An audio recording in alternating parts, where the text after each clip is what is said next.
Hello and welcome again to my YouTube channel Chemistry Glow. आज chemical kinetics का lecture number 4 अपन start करेंगे, लेकिन लेक्चर नंबर 4 में कुछ न्यूमेरिकल क्वेश्चंस देखेंगे हम लोग। और आपको एक बात और बता दूं, मेरे स्टूडेंट्स अभिषेक शर्मा फिजिक्स से वीडियोज अपलोड कर रहा है और संदीप शुंडा केमिस्ट्री ऑर्गेनिक केमिस्ट्री के वीडियोज अपलोड कर रहा है। आप उनके भी वीडियोज को अच्छी तरीके से देखो, क्योंकि आप लोगों के पास में टाइम नहीं है। अभी लॉकडाउन चल रहा है, स्कूलें बंद पड़ी है, अभी बहुत कम टाइम मिलेगा आपको अपनी प्रिपरेशन के लिए। तो आप लोगों के पास में भी एक ही तरीका है कि आप इन वीडियोस को अच्छी तरीके से देखो, ठीक है। चलो आज न्यूमेरिकल क्वेश्चन करेंगे हम लोग, जो वेग नियम और अभिक्रिया की कोटि पिछले वीडियो में जो पढ़ी थी उससे रिलेटेड न्यूमेरिकल क्वेश्चन देखेंगे। इससे पहले फटाफट मैं वेग नियम को थोड़ा सा रिपीट कर देता हूँ। और देखो, वेग नियम में मैंने क्या बताया था कि रिएक्शन है, जैसे मान लो ये रिएक्शन है 2a + b और ये प्रोडक्ट का फॉर्मेशन कर रही है। इसमें मैं अभिक्रिया का वेग लिख सकता हूं r = k a की पावर x और b की पावर y। और x और ये जो पावर्स जो होती है, घात जो होती है ना, इनको जोड़ते हैं ना तो इसको पर n से डिनोट कर सकते हैं, और n होती है अभिक्रिया की कोटि। x और y कुछ भी हो सकता है, नेगेटिव भी हो सकता है, पॉजिटिव भी हो सकता है, शून्य भी हो सकता है और भिन्न में यानी फ्रैक्शन भी हो सकता है, ठीक है। तो ये अभिक्रिया का वेग नियम है। आज न्यूमेरिकल क्वेश्चन देख रहे हैं, अच्छी तरीके से देखना न्यूमेरिकल क्वेश्चन। जैसे एक क्वेश्चन है, x है वो y में कन्वर्ट हो रहा है और ये एक द्वितीय कोटि की अभिक्रिया है, एक द्वितीय कोटि की अभिक्रिया है, द्वितीय कोटि की अभिक्रिया है, ठीक है। अब क्वेश्चन ये है, यदि x की सांद्रता 3 गुनी कर दी जाए, 3 गुनी कर दी जाए तो अभिक्रिया वेग पर क्या प्रभाव पड़ेगा, क्या प्रभाव पड़ेगा। बहुत सिंपल क्वेश्चन है। पहले सिंपल क्वेश्चन देखेंगे, इसके बाद में आईआईटी लेवल के अपन क्वेश्चन देखेंगे, आईआईटी नीट लेवल के। तो इसमें x का y में रूपांतरण हो रहा है और साफ साफ दे रखा है कि इसमें अभिक्रिया की कोटि 2 है। तो वेग नियम अपन लिख सकते हैं r = k और x की पावर कितनी हो जाएगी 2। ये वेग नियम हो गया, सिंपल सा दे रखा है कि द्वितीय कोटि की अभिक्रिया है। अब बोल रहा है कि ये आप वेग मान लीजिए पहले r1 और इसको इक्वेशन दे दीजिए, इक्वेशन नंबर 1। अब ये कह रहा है कि यदि x की सांद्रता 3 गुनी कर दे तो अभिक्रिया वेग पर क्या प्रभाव पड़ेगा। दूसरा अभिक्रिया है r2, इस पर क्या प्रभाव पड़ेगा। और आपने x की सांद्रता कितनी कर दी, 3 गुनी कर दी। ये लो, इसके लिए आप एक काम करो, इक्वेशन सेकंड को डिवाइड कर दो इक्वेशन फर्स्ट से। इक्वेशन फर्स्ट को भी इक्वेशन सेकंड से डिवाइड करोगे तो आंसर तो वो का वही आना है, लेकिन वो कैलकुलेशन थोड़ी हार्ड हो जाएगी। इजी के लिए जो ज्यादा वैल्यू है ना, तो इसको इससे डिवाइड कर दो। तो डिवाइड करोगे r2/r1 = अब k से k मर जाएगा, x की पावर 2 से x की पावर 2 मर जाएगी, तो क्या बचेगा, 3 की पावर 2 ही तो बचेगी। तो r2 कितना हो जाएगा, 9r1, यानी बाद में वाला वेग पहले वाले वेग से 9 गुना बढ़ गया। तो अभिक्रिया का वेग, अभिक्रिया वेग 9 गुना बढ़ जाएगा। ये आंसर है। तो आप जब x की सांद्रता 3 गुनी करोगे ना इस इक्वेशन में, तो अभिक्रिया का वेग पहले से 9 गुना बढ़ जाएगा। चलते हैं थोड़ी और क्वेश्चन की ओर अपन। दूसरा क्वेश्चन, ये क्वेश्चन है, इसका स्क्रीनशॉट ले लेना। दूसरा क्वेश्चन देखिए, एक कोई रिएक्शन है 2a + b और ये प्रोडक्ट का फॉर्मेशन कर रही है, ओके। अब इसमें सबसे पहले क्या किया गया है, सबसे पहले a की सांद्रता को डबल कर दिया, दुगुना कर दिया। तो अभिक्रिया का वेग, अभिक्रिया वेग जो है वो भी डबल हो गया, दुगुना हो गया, ठीक है। दूसरा, ए की सांद्रता और बी की सांद्रता, पहले वाले में तो ए की सांद्रता ही डबल की है, बी की सांद्रता में कोई परिवर्तन नहीं किया है, लेकिन दूसरे में ए और बी दोनों की सांद्रता को हमने डबल कर दिया, और डबल कर दिया तो अभिक्रिया का वेग पहले से 8 गुना बढ़ गया। ठीक है, तो अब ये क्वेश्चन है कि वेग नियम लिखिए। एक तो वेग नियम को कैलकुलेट करना है, दूसरा अपने को कैलकुलेट करना है कि अभिक्रिया की कोटि क्या होगी। अगर आप लोगों को ये क्वेश्चन आता है तो पहले वीडियो को पॉज कर दीजिए, उसके बाद में क्वेश्चन कर लीजिए, ठीक है। और पॉज करने के बाद में आंसर मैं अभी बता रहा हूं और आंसर आप नोट कर लीजिएगा। तो देखो पहले तो क्या है, अपनी एक सिंपल इक्वेशन लिखते हैं, r is equal to K a की पावर मान लीजिए x और b की पावर मान लीजिए y, ऐसे सिंपल लिख लिया करो पहले तो, ठीक है। और ये इक्वेशन मान लो इक्वेशन नंबर फर्स्ट।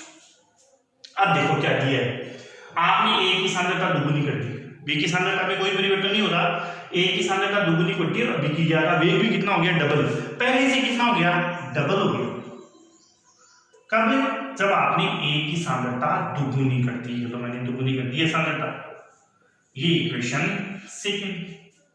और थर्ड जो दे रहे हैं को वैसे ही लिख रहे हैं, दोनों की सांद्रता दुगुनी कर दी, अभिक्रिया का वेग कितना हो गया, 8 गुना। पहले से कितना हो गया, 8 गुना। कब, जब a और b दोनों की सांद्रता अपने क्या कर दी, दुगुनी कर दी, या इक्वेशन नंबर थर्ड। ठीक है, अब देखिए अपने को x और y की वैल्यू कैलकुलेट करनी है, जिससे वेग नियम भी आ जाएगा और कोटि भी आ जाएगी। x और y को जोड़ देंगे तो वो अभिक्रिया की कोटि हो जाएगी। इसके लिए सबसे पहले अपन क्या करेंगे कि इक्वेशन सेकंड को, देखो ये वैल्यू ज्यादा है ना, इक्वेशन सेकंड को इक्वेशन फर्स्ट से डिवाइड कर देंगे, equation second divided by equation first. अब इसको इससे डिवाइड कर रहे हो, 2r ऊपर है r नीचे है तो 2 ही तो बचेगा, k से k भी मर जाएगा। अब ये ऊपर है a की पावर x से a की पावर x कैंसिल, तो 2 की पावर x ही तो बचेगी, और b की पावर y से b की पावर y भी मर जाएगी। मरेगी कि नहीं मरेगी, मर जाएगी। अब यहाँ पर 2 की पावर 1 है, यहाँ पर 2 की पावर x है, तो x की वैल्यू कितनी आ गई, x आएगी 1 आएगी, 1 आ गई ना, तो x की वैल्यू तो आ गई 1। ठीक है, पहला काम तो हो गया। दूसरा, अब अपने को y की वैल्यू कैलकुलेट करनी है। इसके लिए आप इक्वेशन थर्ड को इक्वेशन फर्स्ट से डिवाइड कर दीजिए, equation third divided by equation first. ये 8 गुना बढ़ रहा है, 8 r को r से डिवाइड करोगे तो 8 ही तो आएगा, इज इक्वल टू, अब यहां पर k से k तो कैंसिल हो गया, a की पावर x से a की पावर x कैंसिल, तो 2 की पावर x ही तो बची। और ऐसे ही यहां पर 2 की पावर कितनी हो जाएगी, y हो जाएगी। मैं 8 को 2 की पावर 3 भी लिख सकता हूं, और यहाँ पर बेस सेम है तो 2 की पावर x प्लस y हो जाएगी।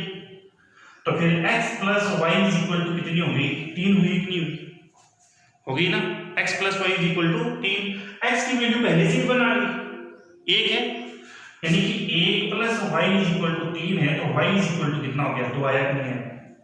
x की वैल्यू भी आ गई, y की वैल्यू भी आ गई, दोनों वैल्यू को रख दो, और दोनों वैल्यू को आप लोग यहां पर रख दोगे तो अभिक्रिया का वेग नियम आ जाएगा। ये लो, अभिक्रिया का वेग नियम क्या लिख देंगे, r इज इक्वल टू, अब देख लो कि x की जगह आप कितनी लिखोगे 1, और b की जगह आप y की जगह आप कितनी लिखोगे 2। ये लो, और अभिक्रिया की कोटि कितनी हो गई, ये तो हो गया वेग नियम, वेग नियम। और अभिक्रिया की कोटि कितनी हो गई, घातों को जोड़ दो, कोई कोटि होती है, सांद्रताएं जो होती है ना उनकी घातों को जोड़ दो, वो कोटि होती है, यानी कि 2 + 1 मतलब कितना हो गया 3। ये हो गई अभिक्रिया की कोटि। ठीक है, फटाफट इस क्वेश्चन को भी उतार लीजिए, इसका भी स्क्रीनशॉट ले लीजिए, और उसके बाद में तीसरा न्यूमेरिकल करेंगे जो इससे भी ज्यादा कॉम्प्लिकेटेड है, लेकिन बहुत ईजी है, कॉम्प्लिकेटेड मत समझो इनको। न्यूमेरिकल करोगे तभी मिलेंगे नंबर्स। देखो क्यों, तीसरा क्वेश्चन, एक रिएक्शन है A प्लस बी प्लस सी, और ये प्रोडक्ट बना रहे हैं। अब देखो हमने इसमें क्या क्या किया है, विलयन का आयतन, विलयन का आयतन हमने डबल कर दिया पहले से, विलयन का आयतन डबल कर दिया, तो अभिक्रिया का वेग पहले से 8 गुना घट जाएगा। अभिक्रिया वेग 8 गुना घट जाता है। पहली चीज देखिए कि विलयन का आयतन हमने डबल कर दिया तो अभिक्रिया का वेग 8 गुना घट गया। ठीक है, दूसरा है इसके अंदर, यदि A की सांद्रता, देखो बड़े कोष्ठक में लिख दिया, इसका मतलब सांद्रता होगी, और B की सांद्रता, दोनों को हमने डबल कर दी। ये लो A और B दोनों की सांद्रताएं डबल कर दी, या ऐसे समझ लो कि A की सांद्रता डबल कर दी, थोड़ा और कॉम्प्लिकेटेड इसको बना देते हैं। A की सांद्रता तो कर दी डबल, और B की सांद्रता हमने कर दी हाफ, पहले से हाफ कर दी, तब अभिक्रिया का वेग 4 गुना बढ़ जाता है। अभिक्रिया वेग 4 गुना बढ़ जाता है। अभी देखो इसमें C की सांद्रता में कोई परिवर्तन नहीं किया है, लेकिन तीसरे में अपन C की सांद्रता भी चेंज कर देते हैं। सपोज करो कि C की सांद्रता जो है, C की सांद्रता, इसको आपने 4 टाइम्स कर दिया, चौगुनी कर दी C की सांद्रता को, तो अभिक्रिया का जो वेग है, अभिक्रिया वेग वो पहले से 64 गुना बढ़ जाता है। अब इसमें क्वेश्चन ये है कि एक तो वेग नियम लिखिए और अभिक्रिया की कोटि लिखिए। वेग नियम क्या होगा, वेग नियम और अभिक्रिया की कोटि, ये दोनों अपने को कैलकुलेट करने हैं। बहुत बढ़िया क्वेश्चन है। चलो ठीक है, करते हैं कैलकुलेट। पहले तो एक सिंपल जो रेट एक्सप्रेशन है वो लिख दो। Suppose R is equal to K, A की पावर मान लीजिए x, B की पावर आप मान लीजिए y, और C की पावर आप मान लीजिए z। अपने को ये पता नहीं कि x क्या है, y क्या है, z क्या है, ये पता होते ही वेग नियम भी लिख देंगे और अभिक्रिया की कोटि भी लिख देंगे। अब पहले तो अपने विलयन का आयतन डबल कर दिया। विलयन का आयतन डबल कब हुआ, जब आपने इसमें सोलवेंट और मिला दिया, विलायक मिला दिया, और विलायक आप मिला दोगे तो विलय तो कम हो गया, और विलय कम हो जाएगा तो सांद्रता घटेगी, क्योंकि विलयन की सांद्रता किस पर डिपेंड करती है, विलय पर डिपेंड करती है। विलय कम हो रहा है यहाँ पर, तो सांद्रता घटेगी। कितनी घटेगी, आयतन डबल कर दिया तो सांद्रता पहले से आधी हो जाएगी। आयतन 4 गुना कर दोगे तो सांद्रता में 4 का भाग लगा दोगे। तो चलो इसके अकॉर्डिंग अपनी इक्वेशन लिखते हैं। अभिक्रिया का वेग 8 गुना घट गया, यानी पहले से 8 गुना घट गया। देख लो, इज इक्वल टू सांद्रता आधी हो जाएगी पहले से ऑटोमेटिकली, अंडरस्टूड है ये। देख लो सबकी सांद्रता मैंने कितनी कर दी, आधी कर दी। ठीक है, ये इक्वेशन फर्स्ट मान लीजिए, ये इक्वेशन सेकंड। फिर आपने क्या किया, A की सांद्रता को तो डबल कर दिया और B की सांद्रता को आधी कर दी, तो अभिक्रिया का वेग पहले से 4 गुना बढ़ गया। यानी पहले से अभिक्रिया का वेग 4 गुना बढ़ गया। पहले 8 था तो अब 4R हो गया। इज इक्वल टू A के, A की सांद्रता को आपने क्या कर दी, दुगुनी। B की सांद्रता को पहले से कितना कर दिया आपने, आधी कर दी। ठीक है, ये लो, और C की सांद्रता में कोई परिवर्तन आप लोग कर ही नहीं गए, ये लो, ये इक्वेशन थर्ड हो गया। और बाद में क्या किया आपने कि C की सांद्रता 4 गुना कर दी, A और B की सांद्रता एज इट इज है, तो अभिक्रिया का वेग 64 गुना बढ़ गया, पहले से 64R हो गया। कब, A की सांद्रता में कोई परिवर्तन नहीं है, B की सांद्रता में कोई परिवर्तन नहीं है, लेकिन C की सांद्रता आपने 4 गुना कर दी। ये हो गई इक्वेशन नंबर 4। ओके, करो इस क्वेश्चन को पोज करके। चलो मैं बताता हूं इसका आंसर। x और y और z की वैल्यू अपन निकालते हैं। पहले आप एक काम कीजिए कि इक्वेशन फर्स्ट को इक्वेशन सेकंड से डिवाइड कर दीजिए। ठीक है, पहले equation first is divided by equation second. इसको आप डिवाइड करोगे, r से r कैंसिल हो जाएगा, 8 ऊपर चला जाएगा, ये लो 8 आ गया ऊपर। इधर डिवाइड कर रहे हो, k से k कैंसिल, a की पावर x से a की पावर x कैंसिल, तो फिर ये 2 ऊपर आ जाएगा, 2 की पावर x हो जाएगी। ऐसे ही इधर देख लो 2 की पावर y हो जाएगी, ऐसे ही इसमें देख लो 2 की पावर z हो जाएगी। 8 को मैं 2 की घात 3 लिख सकता हूं, तो कितना हो जाएगा, 2 की पावर सेम बेस है तो घातें जुड़ जाएगी। ये लो, तो इसमें क्या आ गया, x plus Y plus Z is equal to कितना आ गया, 3। तीनों को मिला के भी 3 है, इससे अपने को ये तो पता चल गया कि यहाँ पर अभिक्रिया की कोटि कितनी है, 3 है। एक बार इसका स्क्रीनशॉट ले लीजिए क्वेश्चन का भी, क्योंकि मैं इसको मिटाऊंगा तो आगे के क्वेश्चन सॉल्व होंगे। ले लिए स्क्रीनशॉट, ठीक। अब देखिए x plus Y plus Z, ये तो 3 आ गया। अब आपने क्या किया है, ये देखो इक्वेशन जो थर्ड है इसको अपन डिवाइड कर देंगे इक्वेशन फर्स्ट से। Equation third is divided by equation number first, यानी कि 4r में आप r का भाग लगा रहे हो, कितना बचेगा, 4 ही तो बचेगा, इज इक्वल टू, अब यहां पर देखो 2a की पावर x है, अब a k से k कैंसिल हो गया, a की पावर x से a की पावर x कैंसिल हो गया, तो कितना बचा, 2 ही तो बचा, 2 की पावर x, 2 की पावर x बचा, और यहां पर 1 बाई 2 की पावर y बचा कि नहीं बचा, 1 बाई 2 की पावर y। ये लो, तो मैं इसको ऐसे लिख सकता हूं, इसको तो मैं 2 की पावर 2 लिख सकता हूं, इसको 2 की पावर x और इंटू इसको मैं 2 की पावर माइनस वाई लिख सकता हूं। 2 की पावर कितनी हो गई, माइनस वाई, सेम बेसिस है, घातों को जोड़ दो, तो x minus Y is equal to 2 आ गया। देखो यहां पर x minus Y is equal to कितना आ गया, 2 आ गया, ठीक है। इसके बाद में अपन क्या करेंगे कि इक्वेशन 4 को डिवाइड कर देंगे इक्वेशन फर्स्ट से। Equation 4 is divided by equation first. हमारे पास में यहाँ पर x और y, x minus Y is equal to 2 आया है, न कि सेपरेटली x आया है, न सेपरेटली y आया है। सेपरेट सेपरेट आ जाते तो z तो आ ही गया था, तो फिर अपन ये वेग नियम भी लिख देते और साथ में कोटि भी लिख देते, लेकिन ये दोनों x माइनस वाई साथ में है तब 2 आया है वैल्यू, दोनों को अलग अलग कैलकुलेट करना है। अब इक्वेशन 4 को इक्वेशन फर्स्ट से अपन डिवाइड कर रहे हैं, तो r से r कैंसिल हो गया, यहां पर क्या बचा, 64, ठीक है।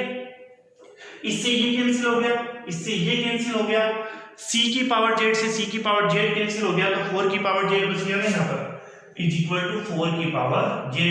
64 को मैं 4 की पावर 3 लिख सकता हूं, तो ये 4 की पावर z हो गया, तो z इज इक्वल टू कितना हो गया यहाँ पर, 3। अब देख लो z की पावर z की वैल्यू 3 आ गई, इसमें अपन मान रख देंगे तो क्या आ जाएगा, x plus Y plus 3 is equal to कितना आ गया, 3 है, 3 है, तो x plus Y is equal to कितना आ गया, 0। अब यहां पर x plus Y is equal to 0 है और यहां पर x minus Y is equal to 2 है, ठीक है। इन दोनों को आप जोड़ दीजिए, इन दोनों को अपन जोड़ेंगे तो क्या वैल्यू आएगी, यहां पर वैल्यू आ जाएगी x plus Y is equal to 0 और x minus Y is equal to 2। दोनों को अपन जोड़ रहे हैं और दोनों को अपन जोड़ेंगे तो y से y कैंसिल हो गया, तो y से y कैंसिल हो गया, तो y से y तो घट ही गया ना, ठीक है। और यहां पर x और x कितने हो गए, 2x इज इक्वल टू 2 हो गया, तो फिर x इज इक्वल टू 1 हुआ नहीं हुआ, sorry 2x is equal to 2 हो गया, हाँ, तो x इज इक्वल टू कितना हो गया, 1। अब x इज इक्वल टू 1 है, इक्वल टू 1 आ गया, ये वैल्यू अपन यहाँ पर रखेंगे, तो ये वैल्यू यहाँ पर रखेंगे, तो फिर क्या आएगी value, 1 plus Y plus 3 is equal to 3 है, तो फिर y की वैल्यू कितनी आ जाएगी, -1। नेगेटिव भी हो सकती है अभिक्रिया की कोटि। अब देख लो अभिक्रिया की कोटि तो टोटल कोटि तो 3 आ गई, ठीक है। अब अपन इसमें वेग नियम क्या लिख देंगे, हम लोग इसमें वेग नियम लिख देंगे, r is equal to k, a की पावर कितनी आ गई थी अपने पास में, 1 x की वैल्यू 1 आ गई थी ना, b की पावर कितनी आ गई -1 और c की पावर कितनी आ गई 3 आ गई, z की वैल्यू 3 आ गई थी। ये अभिक्रिया का वेग नियम है और इन सभी घातों को अपन जोड़ेंगे तो मान आ जाएगा 3, यानी अभिक्रिया की कोटि कितनी आ गई 3 आ गई। ठीक है, तो इस तरीके से ये न्यूमेरिकल है, अपन इसमें और भी न्यूमेरिकल आगे करेंगे। लेकिन देखो एक चीज समझना सबसे पहले, अभिक्रिया के वेग नियम और अभिक्रिया की कोटि से रिलेटेड कुछ महत्वपूर्ण तथ्य अपने को देखने हैं। अभिक्रिया की कोटि से संबंधित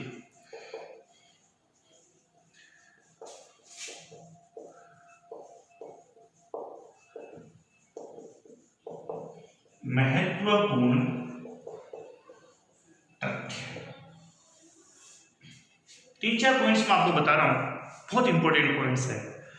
पहली बात तो ये है कि कभी भी अपने अभिक्रिया की कोटि लिखते हैं ना, तो अभिक्रिया की कोटि का जो स्टोइकियोमेट्रिक गुणांक होते हैं, रस समीकरणमितीय गुणांक जो होते हैं ना, उनसे कोई लेना देना नहीं होता। पहली बात तो है अभिक्रिया की कोटि का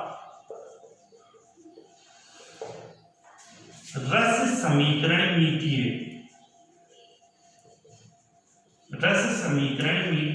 गुणांक से कोई लेना देना नहीं होता। बहुत बढ़िया बढ़िया चीजें हैं इसमें और कुछ यूनिक एग्जांपल्स है इसमें। जैसे मान लो एक रिएक्शन है 2N2O5 और ये बना रहा है 4NO2 प्लस O2। ओके, अब इसमें देखो यहाँ स्टोइकियोमेट्रिक गुणांक 2 है। गुल्डबर्ग और बेगी ने तो ये कहा था कि स्टोइकियोमेट्रिक गुणांक जो होते हैं ना, उसको घात के रूप में लिख दो, वही अभिक्रिया की कोटि है। लेकिन ये चीज गलत है। क्यों? क्योंकि अभिक्रिया की कोटि एक एक्सपेरिमेंटल वैल्यू है, जो मैंने पिछले वीडियो में आपको बताई थी। एक्सपेरिमेंट कंडक्ट करेंगे तभी पता चलेगी, और इसका एक्सपेरिमेंट कंडक्ट किया ना तो पता चला R = K N2O5 की पावर 1, यानी इसमें ऑर्डर ऑफ रिएक्शन अभिक्रिया की कोटि कितनी आ गई 1 आ। बताओ इस पर डिपेंड कर रही है क्या? नहीं कर रही ना। तो अभिक्रिया की कोटि का रस समीकरणमितीय गुणांक से कोई लेना देना नहीं होता, पहली बात। दूसरी चीज, कई बार क्या होता है कि अभिक्रिया की कोटि में जब अपन वेग नियम लिखते हैं ना, तो वेग नियम में कुछ अभिकारक अनुपस्थित भी हो जाते हैं। ठीक है, अभिक्रिया वेग नियम में कुछ अभिकारकों की सांद्रता अनुपस्थित भी हो सकती है, अनुपस्थित भी हो सकती है। जैसे एक रिएक्शन है NO2CO, ठीक है, और ये कन्वर्ट हो रहा है NO और CO2। इसमें अभिक्रिया का वेग नियम होता है R = K NO2 की पावर 2 और CO की पावर 0।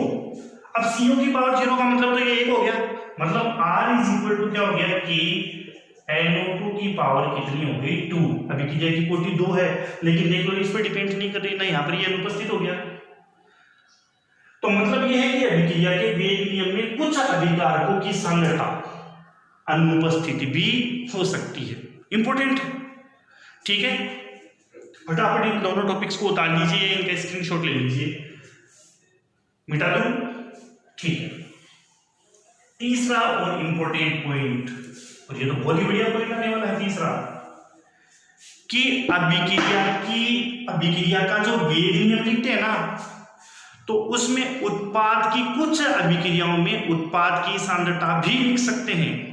देखो बड़ी विचित्र बात है, कई जने क्या समझ लेते हैं कि अभिकारकों की सांद्रता ही लिखते हैं कि उत्पाद की सांद्रता नहीं लिखते हैं, लेकिन कुछ एक अभिक्रिया होती है, स्पेशल यूनिक रिएक्शंस है, जिसमें अपन उत्पाद की सांद्रता को भी लिखते हैं, ठीक है, वेग नियम में। वेग नियम में उत्पाद की सांद्रता को भी लिखा जा सकता है, लिखा जा सकता है। मतलब एक रासायनिक अभिक्रिया का वेग नियम लिखते हैं ना, तो वेग नियम जितनी भी स्पीशीज होती है अभिक्रिया में, चाहे वो अभिकारक हो, चाहे उत्पाद हो, चाहे उत्प्रेरक हो, सभी की सांद्रताओं पर डिपेंड करती है। और अपन गलत समझ बैठते हैं कि ये केवल अभिकारकों की सांद्रताओं पर ही डिपेंड करती है ना, अभिकारक, उत्पाद और उत्प्रेरक किसी की भी सांद्रता पर डिपेंड कर सकती है। ठीक है, जैसे एक रिएक्शन है, ओजोन है वो टूटती है O2 में, और इसमें अभिक्रिया का वेग होता है कि O3 की पावर 2 और O2 की पावर -1। देख लो, उत्पाद में लिखना होना यहाँ पर, बहुत स्पेशल रिएक्शन है, ठीक है। उत्पाद की सांद्रता पर भी तो अभिक्रिया का वेग नियम डिपेंड कर रहा है ना, वेग नियम में लिख रहे हैं ना उत्पाद की सांद्रता। और फोर्थ तो इंपॉर्टेंट एक बात और, उत्प्रेरक की सांद्रता को भी अपन लिख सकते हैं। अभी मैंने बताया था ना कि रासायनिक अभिक्रिया में जितनी भी स्पीशीज होती है, जो भी आप मिलाते हो, चाहे उत्प्रेरक हो, चाहे अभिकारक हो, चाहे उत्पाद हो, किसी की भी सांद्रता को लिखा जा सकता है, ठीक है। तो वेग नियम में उत्प्रेरक की सांद्रता को भी लिखा जा सकता है, लिखा जा सकता है, ठीक है। जैसे एक रिएक्शन है, SO2 ऑक्सीजन से ऑक्सीडाइज होकर के SO3 बनाते हैं, और इसमें उत्प्रेरक अपन लेते हैं NO, और इसमें जो अभिक्रिया का वेग है वो इज इक्वल टू होता है K, ठीक है, O2 की पावर 2 और NO की पावर 1। देख लो, ये उत्प्रेरक है, उत्प्रेरक की सांद्रता को भी लिख रहे हैं, ठीक है। तो मतलब वेग नियम के अंदर अपन, वेग नियम जो होता है ना, वेग नियम के अंदर हम लोग अभिकारक की सांद्रता को भी लिख सकते हैं, उत्प्रेरक की सांद्रता को भी लिख सकते हैं, और उत्पाद की सांद्रता को भी लिख सकते हैं। ये कुछ स्पेशल एग्जाम्पल है, बाकी मोस्टली एग्जाम्पल में केवल रिएक्टेंट की कंसंट्रेशन को ही लिखा जाता है, ठीक है। अब देखो, गुल्डबर्ग और बेगी ने तो ये बताया था कि आप स्टोइकियोमेट्रिक गुणांक को ही लिख दो, वही रासायनिक अभिक्रिया का वेग हो जाएगा, ठीक है। जैसे मान लो 2A + B, और ये प्रोडक्ट बना रहे हैं, और गुल्डबर्ग और बेगे ने जो अपने लॉ ऑफ मास एक्शन दिया था, उसमें तो उन्होंने यही कहा था कि रासायनिक अभिक्रिया का वेग नियम ये लिख दीजिए, A की पावर 2 और B की पावर 1 हो गई, ठीक है, यही अभिक्रिया का वेग नियम है। लेकिन ये बिल्कुल गलत है, क्योंकि वेग नियम जो है ना, वो एक एक्सपेरिमेंटल वैल्यू है। आप ये कहोगे तो फिर इन्होंने ये नियम दिया ही क्यों? भाई, इनका नियम भी अपनी जगह वैलिड है। कुछ एक रिएक्शंस ऐसी होती है जिन पर ये नियम लगता है, लेकिन वो कौन सी रिएक्शंस है उनके बारे में अपन देखते हैं। देखो, अभिक्रियाएं दो प्रकार की होती है, एक तो है साधारण अभिक्रिया या सामान्य अभिक्रिया,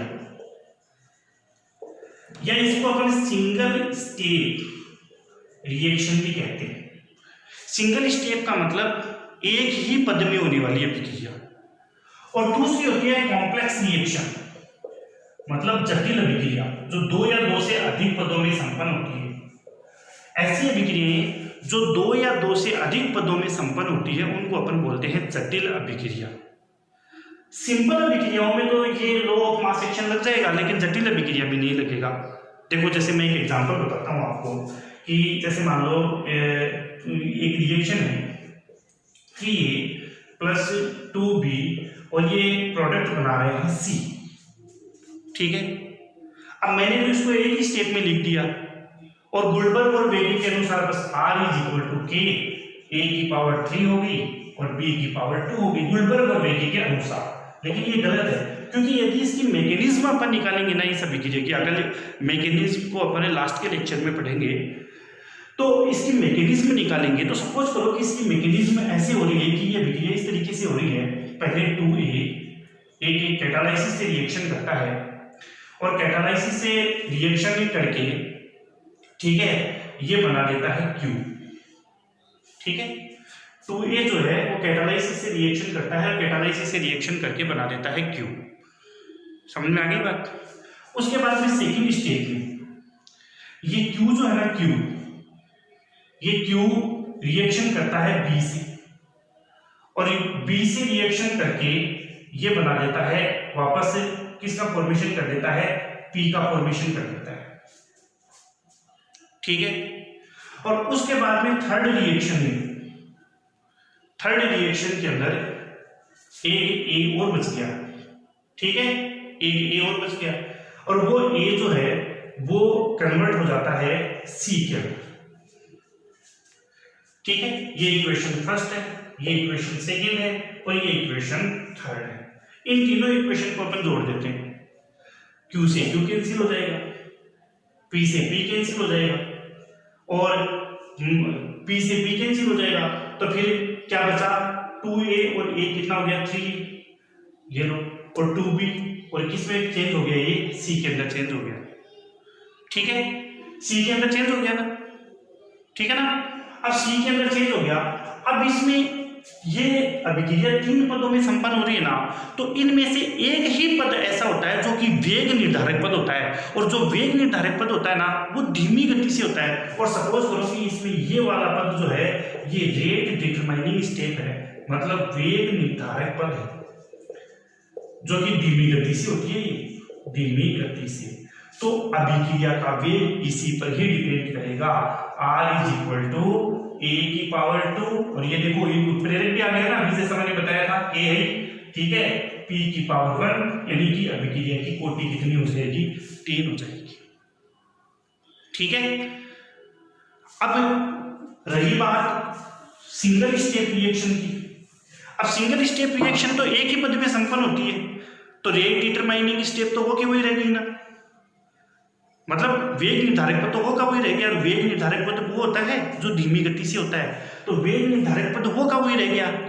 तो इसमें अपन स्टोइकियोमेट्रिक कोएफिशिएंट को लिख सकते हैं। जैसे मान लो कि H2 और I2 के बीच में रिएक्शन हो रही है और 2HI बनता है, और ये अभिक्रिया आपको यदि क्वेश्चन में ये दे दे कि ये सिंगल स्टेप में हो रही है, सिंगल स्टेप का मतलब यही रेट डिटरमाइनिंग स्टेप है, तो आप वेग नियम में लिख सकते हो R = K, यहाँ पर गुल्डबर्ग और वेगे का लग जाएगा, H2 की पावर 1, I2 की पावर 1, ठीक है।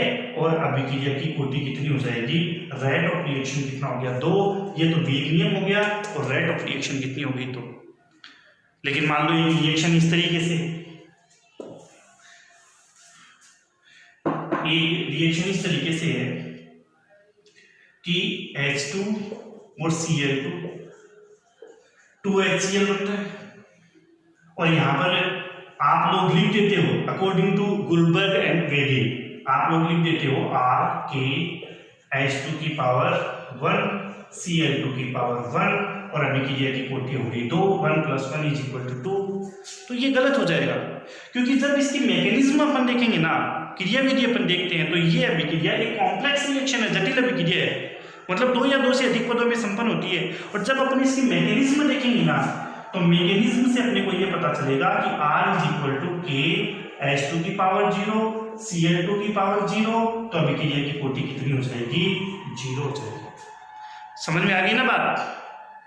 तो अभिक्रिया की कोटि का पता एक्सपेरिमेंट से ही चलता है, गुल्डबर्ग और वेगे का लॉ लागू होता है सिंपल रिएक्शन पर, कॉम्प्लेक्स रिएक्शन पर नहीं लागू होता है। मतलब ऐसी अभिक्रियाएं जो 2 या 2 से अधिक पदों में संपन्न होती है उसको अपन जटिल अभिक्रियाएं कहते हैं, वहां पर गुल्डबर्ग और वेगे का नियम लागू नहीं होता है। और इन मैकेनिज्म को अपन लास्ट के लेक्चर में पढ़ेंगे इसी चैप्टर में, ठीक है। तो ये कुछ न्यूमेरिकल क्वेश्चन है, आप लोग खुद करोगे, किताबों से निकालिए न्यूमेरिकल क्वेश्चन को। कुछ न्यूमेरिकल क्वेश्चन आपको नहीं आते हैं, आप लोग मेरे को व्हाट्सअप कर दीजिए, कमेंट में वो न्यूमेरिकल क्वेश्चन लिख करके भेज दीजिएगा, मैं आपको उसका आंसर सोल्व करके बता दूंगा, या वीडियो में मैं आपको बता दूंगा। अब अगले वीडियो में अपन ये देखेंगे कि जो प्रारंभिक वेग होता है ना, प्रारंभिक वेग, उससे अभिक्रिया की कोटि को कैसे कैलकुलेट करते हैं, उसमें भी बहुत सारे न्यूमेरिकल क्वेश्चन आने वाले हैं, IIT नीट लेवल के क्वेश्चन आने वाले हैं, बहुत सारे कॉम्पिटिटिव एग्जाम से रिलेटेड न्यूमेरिकल क्वेश्चन उस टॉपिक से बनेंगे। वीडियो को अच्छी तरीके से देखते रहिए, वीडियो पसंद आता है लाइक कीजिए, कमेंट कीजिए, शेयर कीजिए, सब्सक्राइब कीजिए।